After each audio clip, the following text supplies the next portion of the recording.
அன்புள்ள பரலோகத் தந்தையே, என் வாழ்வில் ஒரு புதிய நாளை அருளியதற்கு நன்றி. இந்த புதிய நாளையும் என்னையும் உமது நீதியுள்ள வலது பக்கத்தில் அர்ப்பணிக்கிறேன். அப்பா, உமது வார்த்தைகளுக்கு கீழ்ப்படியும் இதயத்தை எனக்கு தாரும். என்னை உமது பரிசுத்த ஆவியால் நிரப்பி உமது பாத்திரமாகப் பயன்படுத்துங்கள். இந்த நாளில் நம்மில் தோன்றும் மற்றும் நம்மீது வீசப்படும் பொறாமை என்ற தீய குணத்திற்காக நான் ஜெபிக்கிறேன். அப்பா, நாம் குழப்பம் நிறைந்த உலகில் வாழ்கிறோம். நம்மை விட எந்த வகையிலும் சிறந்தவர் மீது பொறாமை உணர்வு ஏற்படும் அளவுக்கு இருப்பதால், ஒருவர் சிறந்தவராக இருப்பது உங்களிடமிருந்து வரும் ஆசீர்வாதம் என்று புரிந்து கொள்வதற்குப் பதிலாக நாம் பொறாமையின் ஆவியால் சூறப்பட்டுள்ளோம்.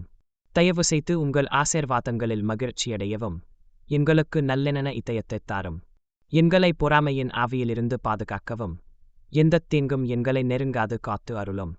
தயவு செய்து எங்களை உமது ஞானத்தால் நிரப்பி பொறாமைப் பொறிகளிலிருந்து எங்களை மீட்டு எங்கள் மீது நல்லெண்ணம் கொண்ட மக்களால் எங்களைச் சூழ்ந்து கொள்ளும். இந்த இரக்கங்கள் அனைத்தையும் எங்கள் கர்த்தராகிய இயேசு கிறிஸ்துவின் நாமத்தில் கேட்டுக்கொள்கிறேன். ஆமென்.